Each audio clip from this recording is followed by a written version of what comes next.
Zone.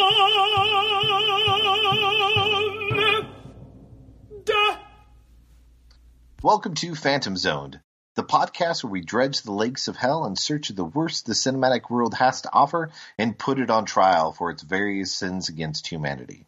Should a film be found guilty, it will be jettisoned into the far, far reaches of space, a Phantom Zone, if you will. I'm your host, as always, Adrian Torres, and joining me is my good camping buddy, Scott Daly. How you doing, Scott? I'm doing pretty good, Adrian. I'm not sure whether you are a real person, though, or just like a projection of my brain through a computer or something. You may have been on a train there. I don't know if it was the correct train of thought, but we'll attempt to scratch the surface. I don't want to say get to the bottom of it because I don't think it's exactly, you can necessarily get to the bottom. No. Yeah. No, I don't. No. I don't think so. No. This week, we wanted a short movie. The world's been a crazy place. You just need a break sometimes. Even though I didn't know that this week was going to go how it has for so many people and so many different things in the world were going to go out this way. Scott and I had been rather busy recently, and so I wanted to try to choose a movie that was short. So I found a movie that was an hour and 14 minutes and thought, you know what, that's going to be an easy sit. Just go through it, no problem whatsoever. I was wrong. It's an hour and 14 minutes that feels like it's 2.5 hours. I think that's a common thread I'm noticing here at Phantom Zoned, that even when they're 90 minutes or less, it feels like an eternity. Yeah, I think that's probably because we're not really enjoying it necessarily. That's all I got. I think that's just literally exactly what it is. Yeah. For this movie, I felt like I was falling asleep at times because it felt like there were things that I was missing, and I actually rewound it a couple times just to make sure that I didn't miss what was going on. And then when it caught back up and I paid attention for 5 minutes, I'm like, I have no idea what you're talking about still. I'm glad that it's you and it's definitely not me. Yeah, this is going to be one of those ones where I think we're going to go through the film and I'm going to be remembering these things as you explain them, because it literally, we moved on to another scene and I could not tell you what happened to the scene before it. It just went right in and right out. The movie that we're talking about is Project Nightmare, that was released in 1987, but strangely enough has a copyright date of 1979. And that kind of fits the movie because everything looks like it's shot in the mid to late 70s. Yeah, and the most interesting thing about that is not that it's crazy how long it took this movie to come out. It's that 9 years went by and someone went, yeah, it's time. We got to do this. They didn't just give up. Yeah.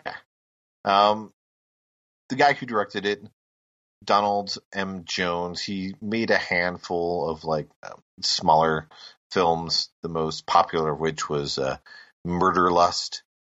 It actually got a release a couple years ago on DVD through Severn Films, which is really popular for taking exploitation or smaller weird gonzo films and cleaning them up and giving them a full package. And on that DVD, one of the special features that's tucked away is actually Project Nightmare.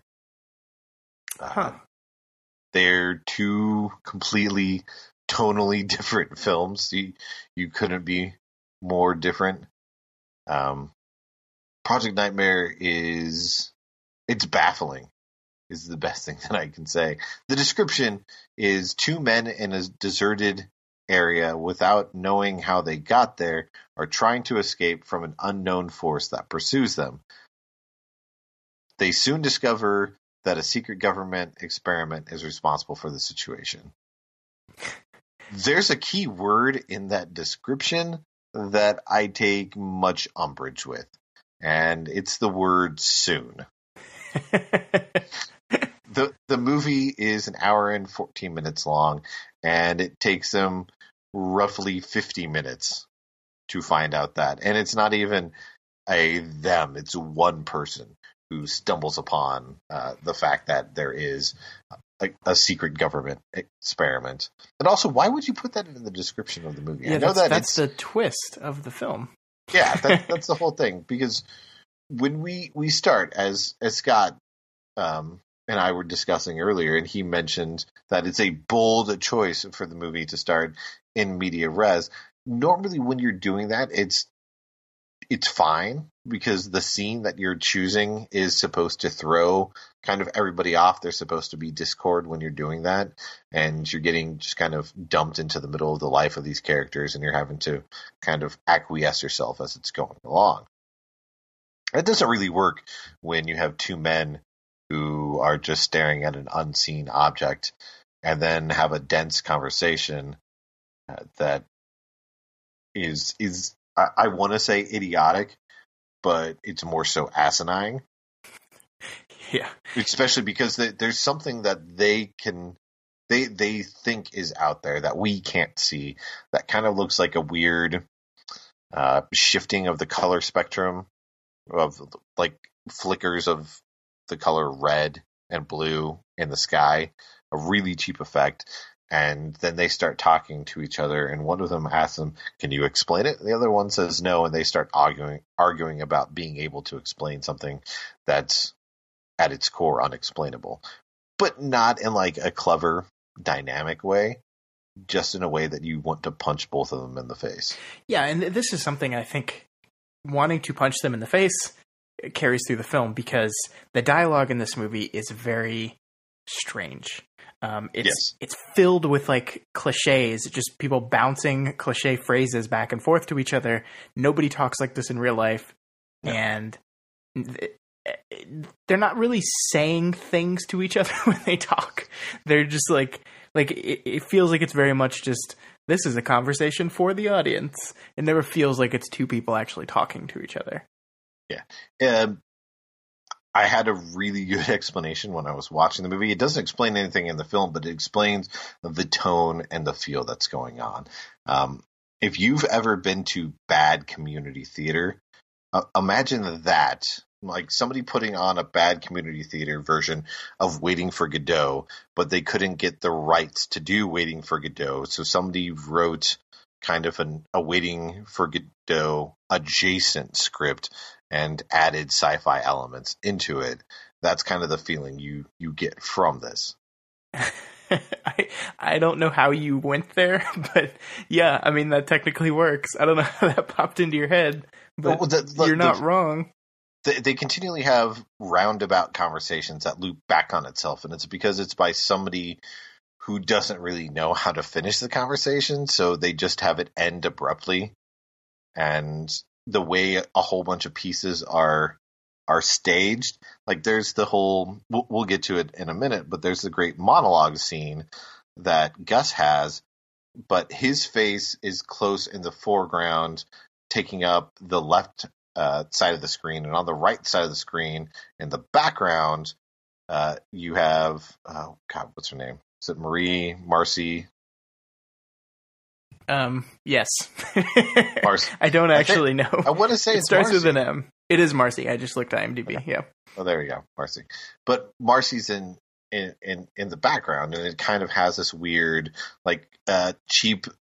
When you're doing a play on TV, it had that type of effect that they were trying to give to it. The theatricality of that part, at least, was really high up there. And then later in the movie, when you have the discussion that's going on with the government agent, it has that circular feel to it, but it's not being done by somebody who understands how to use language or any of that. Yeah, and the dialogue is just so not memorable, because like just like scene to scene, I forget what happened. There's a later part where there's this whole monologue, and you have graciously written it down and are going to read it to us. But I remember just being shocked by what the weirdness of this monologue, and then because it's the most that like anybody says over a short period of time. But we move on from that monologue, and I was in the next scene, and I was like, what was he talking about? Like I legitimately don't remember it. Like, you're going to read it to me, and it'll probably be like it is new to me. It's part of the theme, which is that. So we've got our two main characters. We've got John, who literally looks like a more rotund version of. God, I'm going to mess up the actor's name. John Schneider. Is that from Dukes of Hazzard, who is also in Smallville? Yeah. That's actually exactly what I was going to say. Yeah, I didn't know his name, but I was like Pa Kent from Smallville. Yep, that's what it looks like. If Pa Kent went on a bender for a couple of years and gained like for a couple of years, well, because he's got to get okay. The actor that I'm thinking on, John Schneider, I believe. Come on, yeah, John Schneider. Even though he's an older guy, he's kept that square jaw, basically. The guy in this movie has a square jaw, but then has two chins underneath it. So that's why he has to go on a little bit of a bender for a couple of years. But yeah, that's John, and then you've got Gus, who's in blue. Is basically how I tried to remember them. It's okay. Gus is in blue. Go. One of them's got blonde hair. One of them does not, but both of them look like they have toupees on. Go. So they're walking down the road because they were camping. It turns out, and they walk from their campsite because they feel that there's a strange presence there. And so they go high up onto a hill, and John notices, hey, this is really weird. These cities that should be near the base of the hill aren't there anymore. And then over here, there should be another little town, but I can't see it whatsoever. Did they ever explain why that was? No. Yeah. I didn't think so. I think it was from the force field type thing that you see. Of course. But, I mean, it's open to interpretation, but no one wants to interpret it. Yeah. I'm not really interested in diving deep into what this movie was trying to do or say. So they mentioned that, and then John turns directly to Gus and goes, well, we need to find shelter for the evening. So they happen upon a cabin that has one person living in it, who's Marcy, who's the only female character we have in the film, and she graciously welcomes them into the house, but she continually steps on everyone else's lines because John's trying to talk to her, and she says like 5 lines, and then he starts to answer the question that she asked back to him, and then she starts talking again, which is really weird considering the dialogue is completely ADR'd, and the sync is off. So everyone's just a little bit... it's a little early. They're a little ahead of the mouths. And so considering they did that, it's odd that they wouldn't have cut it to stop having her step on people's lines like that. But yeah, you're absolutely right. She does. It's funny. If anybody's ever seen Garth Marenghi's Dark Place, this very much kind of feels in that line. It doesn't have any of like the overtop gore or anything, but it has that acting style that they're making fun of. The female character on that show, Liz, feels like she's patterned off the style of acting that Marcy has, and like their humor that they're trying in this movie it falls flat. Like when she asks them for drinks and stuff, and then says their revival is on the way. And John makes a comment about being religious, and she stops and she said, I said revival, not missionary. And then walks into the kitchen and stops, pauses for a second, and then goes about what she was doing. Oh, is that supposed to be a sex joke? I mean, like, is that supposed to be a double entendre that they're saying missionary, but then also, I don't even know. This girl seemed really thirsty to me, that she invited these 2 guys into her house. It's like, no, I don't have a phone, but come in and spend the night. It's like, whoa. It gives him the drinks and is talking, and then tries to offer them, one of them was like, oh, well, why'd you let us in? We could be crazy. And she goes, I trust my intuition. Yeah, I was like, no. And the framing of that scene is really weird too, because it's like this extremely low angle on her, Yeah. For some reason, and we never see that shot again. It's used just for like that one line, and then they cut and don't use it. And I'm like, are you trying to make her scary? Like, it's so weird. They do fill us in that the night before, the two men decided to come camping, and their tent was torn into, and then all their items that were in there was tossed out. But we never see them with the tent, and they never go looking for. They left all that the shit items behind. So we have no idea what happened. But she does say it's probably the wind that did that. Yes, that's all she blames it on. And then she tries to offer them to cook them a meal, but like the way she says it just feels off. Yeah, it's very strange. This whole scene is weird.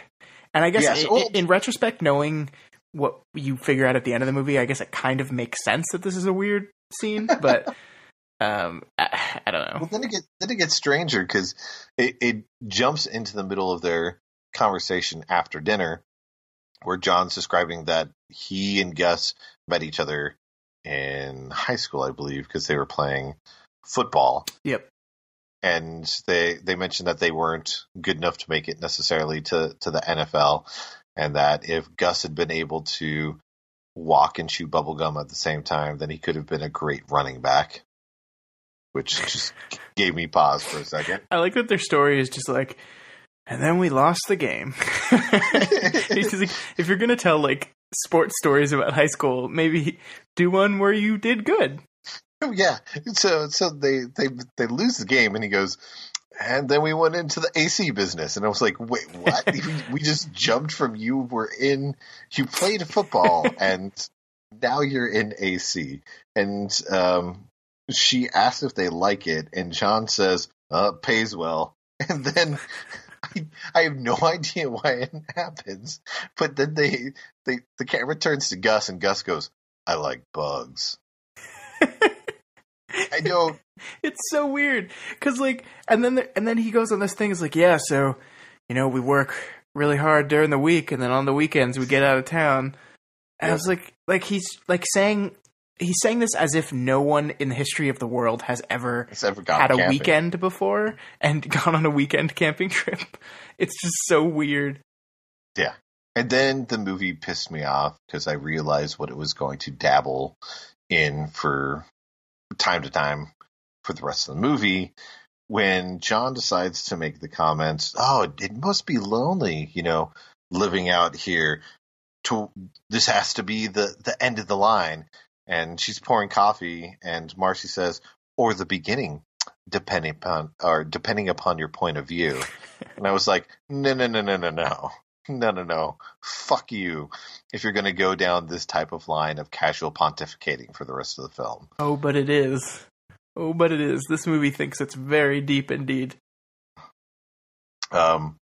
Everybody's getting ready to like cozy down for the night and go to their rooms. And we get the first sense that things aren't right, or that things might be rather weird. And that Gus all of a sudden witnesses the movie go plaid for about 15 seconds. Yeah. And that's literally what it does. That's the only way to explain it. If you've seen Spaceballs, they, of course, go to ludicrous speed, and then they go past it, and they go to plaid. And the exact design of the way they go to plaid, and even the shape and everything, is essentially what happens in this movie for a few seconds. Yeah, again, a thing that is never explained again at all. Ever. And nope. This sets Gus off and makes him feel rather uncomfortable. And Marcy comes into the room and can tell us that something's up with Gus, and is just randomly just like, oh, yeah, no, you can tell me whatever. It's okay. And he's like, oh, so sometimes I never think to voice my opinion. And she's like, no, it's totally, we can talk about that.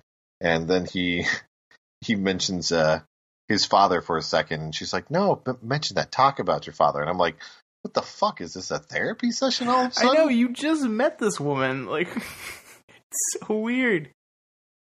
And then Gus just gets really weird. The first part's like short and it's not important, but he mentions that he feels like he killed his father, but then corrects himself by saying no, he drowned. That's what happened. He drowned. There was nothing anybody could do.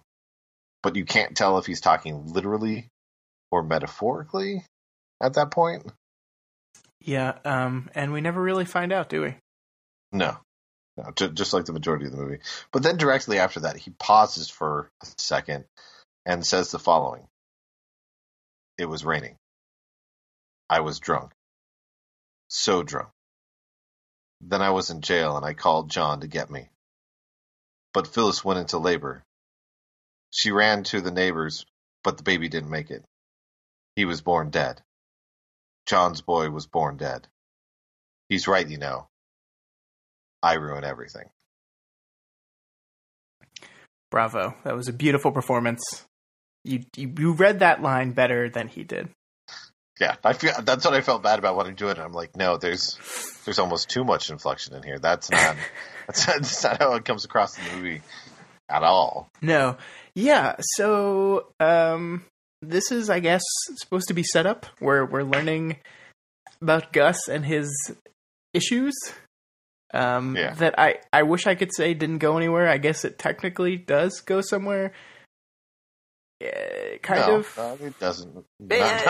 Not really at all. I mean, the dead baby doesn't, but Gus's feeling of he lets everyone down, he's nothing but trouble, everyone's going to leave him, matters. At least in one final moment at the end of the movie. I guess. I assume so. In its own way. It's not fleshed out very well. Well, no, nothing is fleshed out very well. And then we get a dream sequence, which made me think that there are going to be multiple dream sequences, but it's just this one that's shot with like a green filter over it, and the camera tries to be shaky for most of it, and it looks like a really bad art film that I think wants to make you feel uneasy, but instead it borders on almost comical.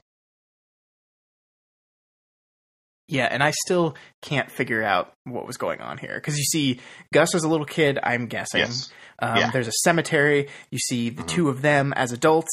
And then Marcy's there. And then the screen starts cutting on heartbeats, which goes on for way too long. It just keeps going, like almost to a point where you're getting like sick because it's just like cutting on every single heartbeat, and it's just. And then you have his dad who's laying down on the ground by a tombstone, and there's a priest who's sprinkling dirt on him. Yeah, that's what you do. Did you not? I mean, I know that it was probably symbolizing a funeral, but I didn't understand why they just didn't have the money for a coffin or anything. So they're like, here, just lay next to a tombstone because it gives the same idea. So listen here, guys. Can't dig in the ground. Don't have a coffin. Just they let us come into the cemetery, so just lay down next to the tombstone, and I'll throw some dirt on you. Got it. Yeah, we do have enough money for a priest outfit. Yeah. This movie cost $30,000. Did you know that? That's what IMDb said. No, which isn't a lot, but is also a lot for the way the movie is. Hey, Scott, we're talking about $1979, so $30,000 is still not a lot for a movie. And you feel every second of it. Especially because in the next scene is when they try to have the monster force thing show up. And the sky, it still has the little red and blue flickers. But then the entity shows that it's able to kind of manifest itself, because anytime that it tries to grab a hold of an item, it causes it to glow red to know that that's where either its power or influence is directed. Yeah, they put a lens, a red hued lens over the camera, so that's it's really, really complicated special effects here. Well, I mean, it was just the shape of the tree. So, that took somebody like 3 minutes, Scott. I mean, they could have just literally painted the bush, taken the film and just put paint on the bush, the tree, sorry, which is one of the oldest colorizing techniques in the history of film. They decide that they're going to go to try to find the nearest town. There's a restaurant that they're going to try to find. I don't know if it's just to see if they can contact anyone to find out what's going on. You're not really given a sense. Yeah, and it's just, at this point, again, I think this is explained later, but it's at this point that we're this woman is living out here by herself. She does not have a car. She does not have a phone. How does she have food? Is she gonna, when she needs food, does she walk to this restaurant? Apparently, but even it's a long ways away, even though it's down a main road. And she gives them a thermos, which she says she wants back, and then also says that she packed them. I think she said sandwiches and other stuff because it was going to be enough of a walk. Yeah, it was a big bag. Yeah. Yeah. And then in the next direct scene, they no longer have the thermos or the bag. They ate it all. And then, but she said that they could borrow the thermos. She said, "Fuck." They said, "Fuck your thermos," and they threw it into the woods. They probably threw it at the red colored tree. That's probably what they did. When John all of a sudden gets, I don't know if it was fear or just pride that made him decide that he was going to wander off into the forest to try to figure out what the entity was. Yeah, which doesn't go anywhere because he just goes there, and then there's he walks colors, in the forest, and then he directly says, "What am I doing?" And then a couple tree branches fall down. Yeah. So I mean, I understand you have a low budget. I understand you are kind of playing coy with the fact that we can't see this thing, but they can. But it's just complete tone killing. It's just they don't. It's broad daylight. They don't shoot it in a way in which it's just I'm still not sure if the color correction stuff was supposed to be representative of the thing, or if it's just a way of showing that the thing is nearby. That's what I think. Yeah. So we just never see it. And I mean, this is important in a movie that becomes about a machine that makes your nightmares come true, which is why it's called Project Nightmare. There is just some humans and then one monster that I guess we're assuming that one of them dreamed up. There's a crappy explanation for that. See, I don't even remember it. Yeah, but the issue with it is that there's no urgency to anything. If you have to have some type of a ticking clock, basically. Yeah. For the monster, but you've got a monster entity, whatever, that doesn't have any definition to what its powers are, so you don't know what the threat is. And that's why they're able to introduce a character 2 seconds later, and you're just trying to figure out if that person's going to be important at all. And they're not. There's a guy who's over by a car that has a flat tire, and he introduces very quietly the concept of being able to have control over the landscape with your mind. Because he mentions that he was in a plane and he thought something and then realized that he needed to land. And after he landed in the middle of nowhere in his little personal plane, he realized, I wish I had a car. And then he found one that was abandoned by the side of the road.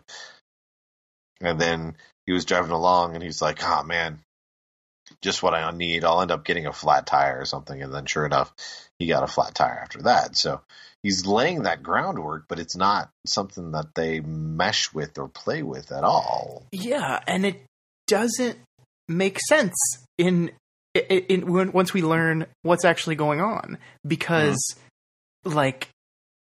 this guy is also just a manifestation of the nightmares, or at least assumingly so, because he disappears when all the other stuff disappears. So are we supposed to say that these manifestations themselves are able to manifest stuff on their own and do? I don't know. they manifest characters that or items that break down and people who can barely speak.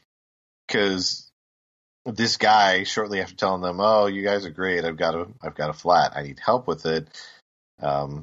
He's then looking off like into the distance, in the desert. Which, if this movie isn't focused directly on the forest, it goes to like a Neil Breen-esque desert. Which it's a little sad. That's why we picked this one. No, not at all. Would have stayed away from it if I knew that there was going to be lots of desert walking and talking. Not what I want. But old man mustache, who they even later mention, we never even learned his name. Starts a conversation where he's pointing like out to the middle of nowhere and said, "That's where I was supposed to land. I know that may seem confusing to you, but I don't want you to think I'm a car thief." That's before he explains to them that he flew a plane that he had to land and wished up a car that he then wished would accidentally have a flat tire. I'm not a car thief, but I found this car and I took it. Which gives the greatest response from Gus, who's just standing there looking at this guy who all of a sudden has pain throughout his body. Looks like he might be having a stroke. And Gus's comment is, I almost got a pilot's license once. That's just laying a little groundwork for you. Might come into play later. I just wanted you to know, old timer, you don't really look so hot, and there's a good chance that you're going to die in the back seat of a car later on, but just wanted to share this piece of information with you. Obvious setups are fun. Yes. They decide to drive the car back towards Marcy's house because the guy's not feeling well, and they want to try to, I guess, see if she knows what to do. But once they arrive to the house, the creature entity is there and has covered her house in red. So they have to go in and try to save her, basically. Yeah. And so they then grab her, and as they're driving to the desert, they have this crazy set of shots of each person sitting in the car, basically looking at each other, but no one's talking. And then Gus ends up noticing that the mustache guy isn't moving. Oh no. He very lightly grabs the side of his wrist, I guess, to tenuously take his pulse. Because, he didn't put his fingers on the way that you would check someone's pulse. He just picks up his wrist to do, the droppy arm thing and be like, he's dead. Gus doesn't know how to do anything, so. No. And Gus is even the one who tells the other people that he's dead. And I'm like, Gus, there's been several points that people have said that you are the worst at everything. Why are we going to instinctually trust that you say this guy's dead? But he is. Yep. And then they decide to do a lot of walking. More walking than all 3 Lord of the Rings films. Sometimes it's in the desert. Sometimes it's in the forest. Never is it exciting. Sometimes they go to a restaurant that says permanently closed and then try to get in anyway. And half the line, what an asinine place to put a restaurant. I mean, to be fair, that's true. It's very true. That's why it's out of business. And then Scott would be remiss if he didn't mention the thing he told me was going to happen at the 31-minute mark. Oh, the sick beats? Yes, as you are fond of calling them. Look, sometimes you got to find whatever little joy you can find in this film, and in films like these. So, yeah, there's some cool music at a random point in the movie. And by cool music, I mean music, because there has not really been any music, just tones throughout the rest of the movie. And then suddenly we go... The score is essentially from the Christopher Nolan school of filmmaking, even though this is before he was making films. Yeah.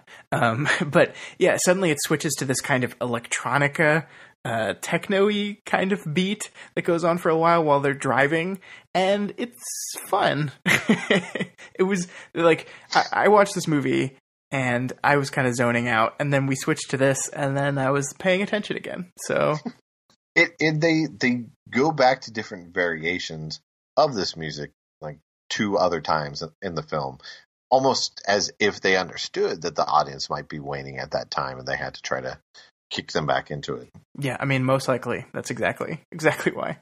But then how do they follow that up, Scott? Is this when they get to the plane? I honestly don't remember. No. Your answer of deafening silence is exactly what they did. Because you still have them walking around in the forest after they had the music, and it's silent. Like, no one's talking to each other for a period of time. And then they point into the distance and say, hey, that might be a city in the distance. But all you see is a couple lights, a grouping of lights that look like it's above the horizon line. And I'm like, I really hope that's a UFO. The only reason I hope that's a UFO is because it would further make our characters look like idiots. And I just want the movie to draw that parallel. But no, it's just something that's out there, and it's never explained, and they don't end up. Yeah, it's like they say it's a town, but doesn't look like one. No, it's got a cluster of lights that don't match up with when they get close to that region, because the only thing that has any lights on it is a kind of satellite thingy. Yeah. You know, when they get to it, because it doesn't matter. They're driving all over the place. They have to stop in one direction because there is a sign in the road that says that the street is closed permanently. Then when they're driving through the desert, there's a sign that says detour, just pointing to more desert. And that's so they go that way. This is when they find the plane finally. Now I know where we are. Yes. First they get out of the car and walk for a long time for some reason. And the car disappears behind them. Yeah. Well, they only had that for a day, so they couldn't they got to finish up the shoots with the car and then move on. And then they talk about, or Gus starts rambling on about the possibilities of, or his necessary capabilities of being a pilot, even though he didn't fit into the structure and code that it took for somebody to be a pilot. Yeah, but that doesn't. He's just useless. Like, he sucks at everything. What? I don't know if we're supposed to relate to this guy or what. No, he's checking everything on the plane, and John kind of acts as if I don't want to have this conversation, and just starts looking at stuff that's a few feet away from the plane. Happens to see a spider that catches his attention, and the amount of time that it takes him to be transfixed by this spider alone in the desert, Gus and Marcy decide to fuck off and fly away. Yeah, that's wonderful. It's really great. And it's like the spider moment is almost, it seems film schooly, right? It's like, yes, we're going to have this really like, the camera just finds the spider and then it's just transfixed on it for like 30 seconds or something. Yep. And then he's like, oh no, my friend, who maybe is not my friend because he just decided to leave me. He didn't notice that I wasn't in the plane. But that doesn't matter because Gus gets hit with another blast of the plaid moment, which I'm not sure why they decided to keep on building up with that motif and have that be what was affecting him, because I didn't know if it was necessarily the computer or just side effects he was having. I don't know. I guess my guess is it's the computer working on him, and the computer system is not fully working correctly, so this is the negative effect of manifesting dreams, I guess. Well, I'm in a sense, because there's so much of it that feels like dream logic. It's just that none of it has like an endpoint to continue anything. It's just when there is dream logic, it just kind of shows up.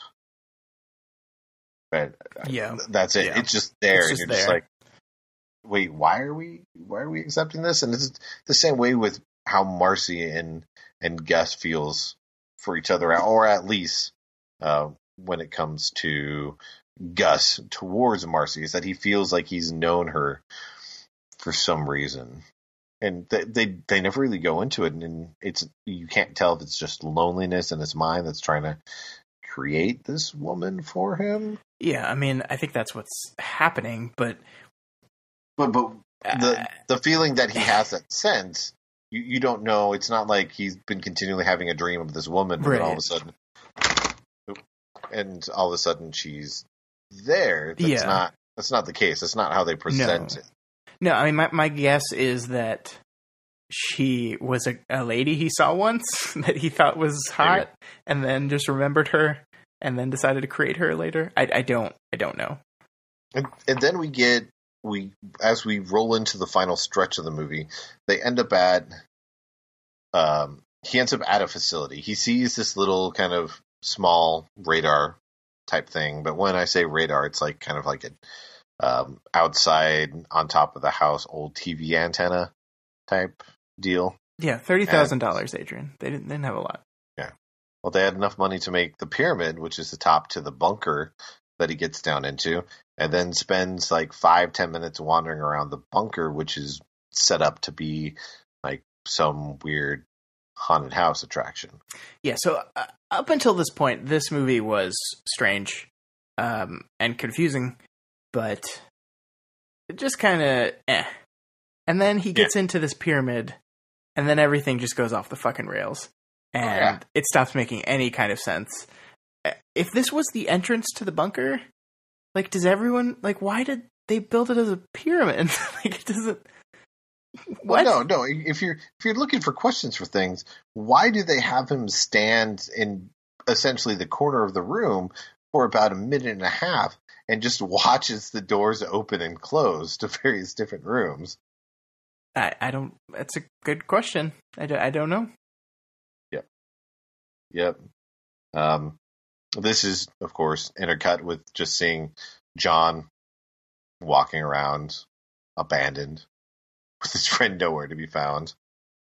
And, oh God, I'm trying to think of how to explain the beginning of what happens next. He sees Marcy, but Marcy's not actually there because it's a hallucination. And then a guy comes out from the laboratory and is like, "What are you doing here? You need to come with me so I can ask you some questions." And he explains that they are working on a secret government program in which they are able to find ways to cause people or things from people's thoughts to be real. Yeah. Is like the best way to describe it. I mean, he goes into a little bit more, but it's not necessary. That's the gist of what it is. And then he confuses things even more by saying that the computer chose Gus, of all people, to be his instrument. Yeah, which doesn't, like, again, like, what's going on? Like, it doesn't make sense. Like, I don't, like, they're doing psychological tests on people. Are they testing the computer's effect on them? Like, if this thing is just like a thing that the computer beams in all directions that just works on everyone, then why isn't it affecting the head of the facility? Like, it's just nonsense. But yeah, I mean, the basis of it is computer makes your dreams or nightmares or everything you think about come true. And it's not, like, it is an illusion, but it's also, like, other people can see it, so it is like a physical manifestation. It's physically manifesting the things that they think about. So he's not just crazy, he just is creating humans. More or less. But the way he talks about everything is still in that cyclical, weird-ass style, because he even says, control your mind. Or he says, control your mind. Control your mind? Only you can control your mind, or let it control you. What? It's like, I don't... Does this have to do with the computer? Are you talking about my mind working against me to have the computer create things that are negative for me? I guess so. But everything just nonsense from here on out. Like, no. Yeah, because he goes on about the computer choosing him, and then says, "This affair is now between you and the computer," and gets up and walks out of the room. And while he's trying to figure out what's going on, he starts having a series of hallucinations, one of which has him walking deeper into the bowels of this bunker. But it looks like he's outside, so he can actually see John running around in the forest and being menaced by the unseen force. So yeah, and which doesn't matter. Like, John doesn't matter at all. No.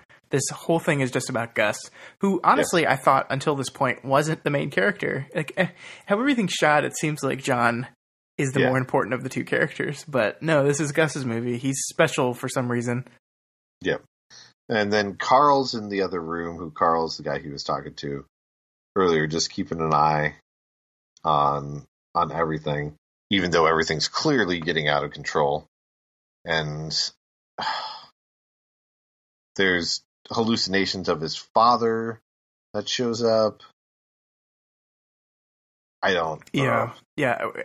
He goes into a room and it has turned into like a strip club or a dance something. There's a dancer and people sitting at a bar looking at the dancer. But it's flashing back to them. Like, it doesn't feel like they're in the same room, because it cuts from one thing to another thing and then back and forth. So there's no connective tissue to like where the objects are in relation to one another. And it tries to get trippier, but it comes off more as like awkward and alienating. Yeah, and this is what I think we meant when we were talking about that this movie thinks it's deep and clever, and it thinks it's like being really abstract and kind of Lynchian at times, but it's just not. First of all, it's not pretty enough to do that. No. Second of all, it's not deep. It's not clever. It's not focused profound. enough. No, it's just like you can't just shoot random shit and then have that be artsy. Like, that's not how it works. Well, yeah, and he saw that there has to be a confrontation with the computer, basically. So he tries to stave it off as long as he can, ends up getting to the top to get out of the pyramid, and then the movie just goes totally off the rails by creating a giant, massive face. Yeah, with glowing red eyes. That's green and created by the computer's rogue program, I believe, because that's what I believe. Was this the thing that was chasing them the whole time? Yeah, because they mentioned when they're showing the computer doing all its computations or everything, it stops for a second, and it mentions that there's an error in the readings and the Q something C. And so you're led to believe that there was some issue it had that couldn't be fixed, and that got pushed out. But there's no organic way for them to relay anything that's happening. So you have this giant face in the sky that's yelling, and you're like, okay, I get it. I understand that this is pertaining to daddy issues. And Gus is just screaming and whining the whole time. And it's like, I don't know who you are. And then the face looks down at him and says, no, I'm you. Look at me. Look at me. Again, like a better performance than the person playing the character. Then he gets zapped by the face, and everything kind of like I don't know necessarily did they shut it down or what happened, because you see Marcy press a button, so Marcy appears and presses a button about the same time he gets zapped in the face, and I guess that was the shutdown mecanism. I don't know. I guess I don't know how that makes sense. The shot in the face didn't kill him, and Marcy shows up and appears to, God, now I'm blanking on his name, but she she appeared to him. She didn't appear to Gus to try and do this. She appeared to somebody there, and the head of the thing, which doesn't make any sense. Carl. Sorry, that was his name. And then is gone again. After the zapping takes place and things seem like they're turned off, we catch up with John, who is sitting in the middle of nowhere in the desert, but happens to have a perfectly made fire. Yeah, he's got the stone ring around it and like logs that look like they were expertly chopped by an axe that he doesn't have, or just bought in a store. One of those two things. He's just sitting there chilling, and he starts to hear a sound.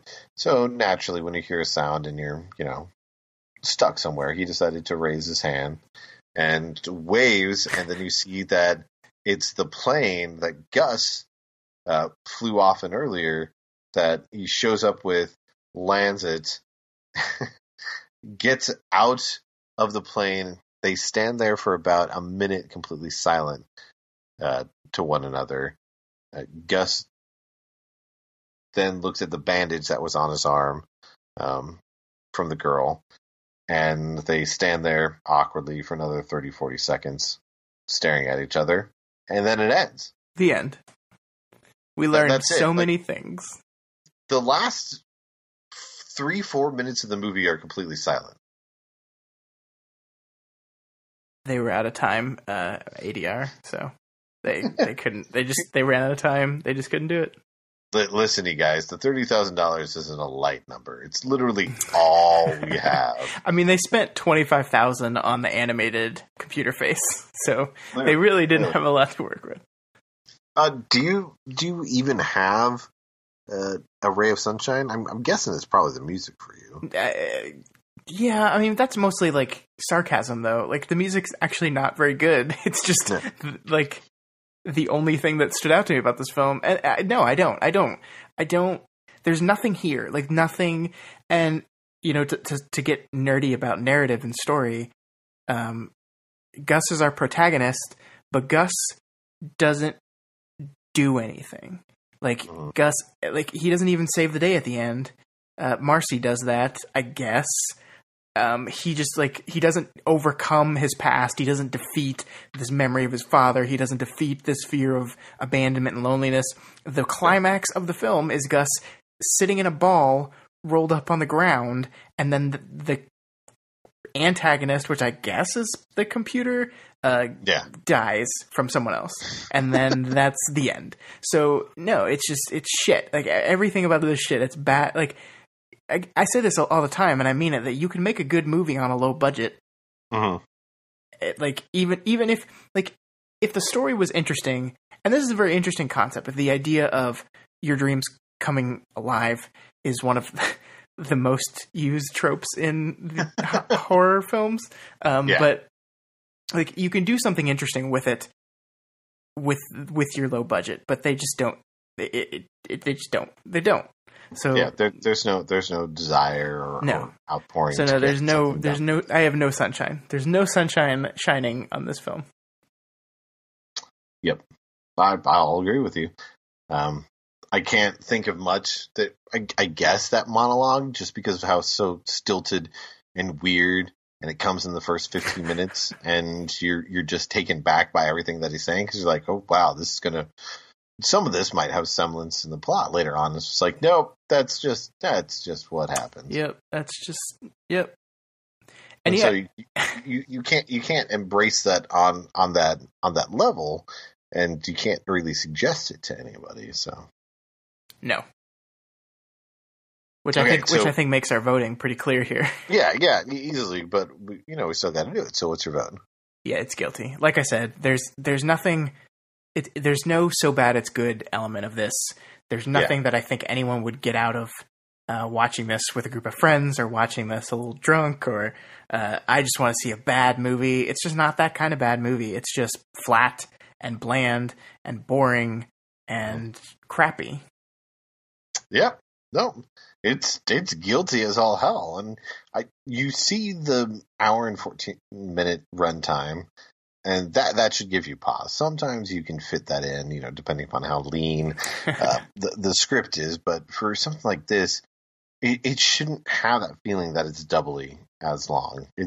It needs to have something to get you off the bat.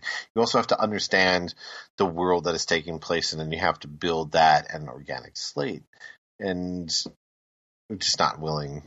They weren't willing to do that. And they didn't. I don't know if it's because I don't know if the director had like a vision of this is what I want it to be, but yeah, I'd be really interested in his one-page treatment for this. Like, what was his central idea? Was it man suffering from psychological issues has his worst memories brought to life? I guess. I don't know. I'm not. It doesn't matter though, because it got to no vote, so it's being, launched into the phantom zone. There we go. It's not going to hurt anybody else. No, it's gone. So to get the last bit of pertinent information out of the way, we do have next week's episode set up. We are going to be doing Wheels of Fire, which looks like, because we've seen pictures, but nothing else for it. It looks like it's basically a Mad Max type ripoff from the 80s. Yeah, and I don't think we've ever done a Mad Max type, and there are so many of them out there. So it feels like a good thing to approach for our next episode. I'm excited. I think it should be fun. There's apparently lots of boobs in it, so you got that. Well, it's supposedly lots of one pair of boobs. I mean, that's nothing to scoff at, but still, we're making sure with semantics. Well, Adrian, as millennials, we apparently don't like boobs anymore, according to recent reports. So, nothing to get excited about. I guess. Well, Scott, where can we find you on the internet? I can be found on Twitter at ScottDaily85. You can also find my other podcast, Daily Planet Podcast, which is on the same feed. So if you're listening to this, you probably will see that too. We did an episode this week about Netflix movies because there weren't any good movies out. We're doing an episode next week about The Adventure Zone, the Dungeons and Dragons podcast that finished up today as we're recording this. Talk about how that podcast is kind of inventing a new form of storytelling, and one that we really loved. So that should be coming out on Monday, I think. So check that out. Okay. You can find me on Twitter at yoadriantorres.com. If you want to see any of my writings, you can go to boomhowdy.com. Up right now is my review for The Hitman's Bodyguard. Quick spoilers, not that great of a film. The action's okay and gets better as the movie continues on. The only problem is it doesn't really understand tone. There's plenty of times where it's trying to be, heartfelt or stirring, and then all of a sudden they've got a really big over-the-top piece of violence, which that's fine. There's plenty of movies where I'm all about the violence and the blood and everything, but they don't have it fit normally within the movie. At the same time, I also saw Dave Made a Maze, which is an indie film that's coming out.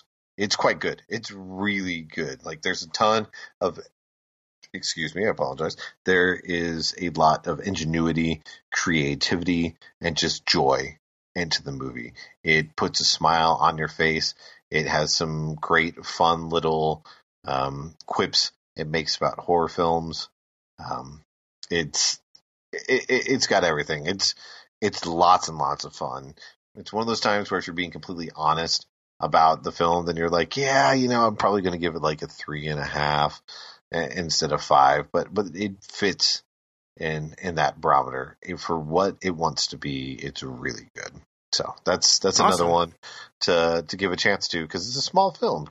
Little films like that, you want to go to the theater and throw money towards. Do that, and then wait to see Hitman's Bodyguard when it ends up on Netflix in 6 months.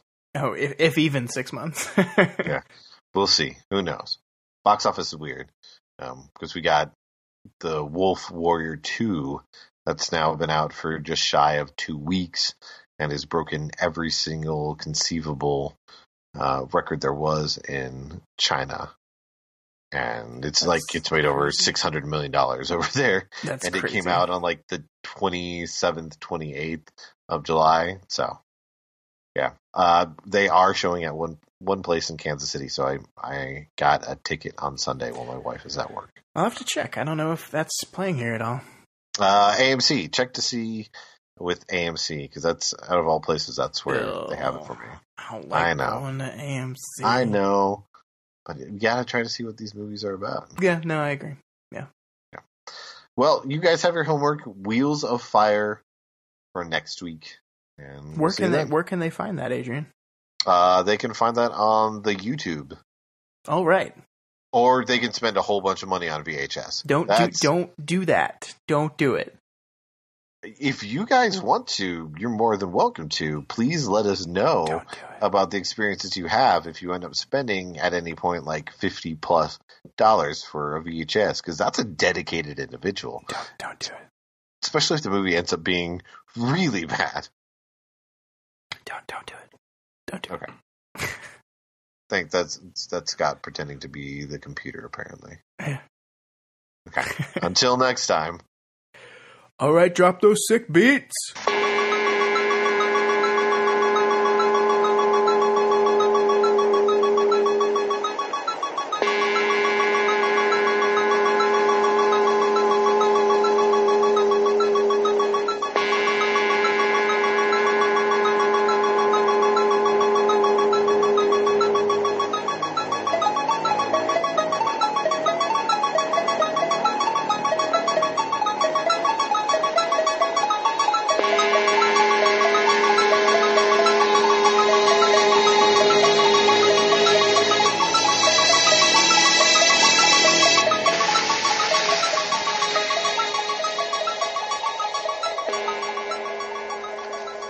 And that's where I'm going to drop the sick beats.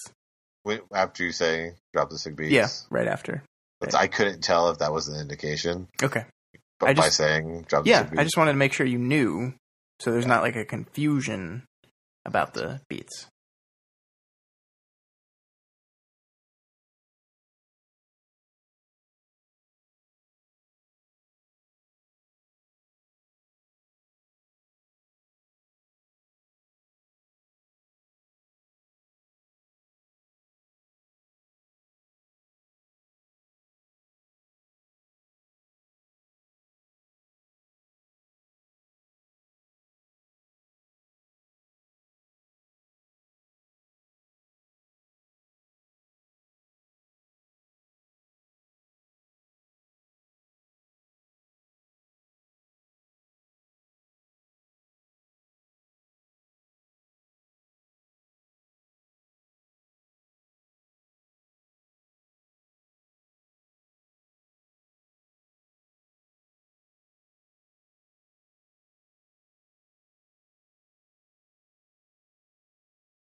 I don't need no predictions, I don't listen to fate.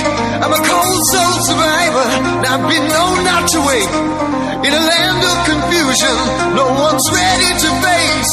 If it's love that you're after, then you're in the wrong place, baby.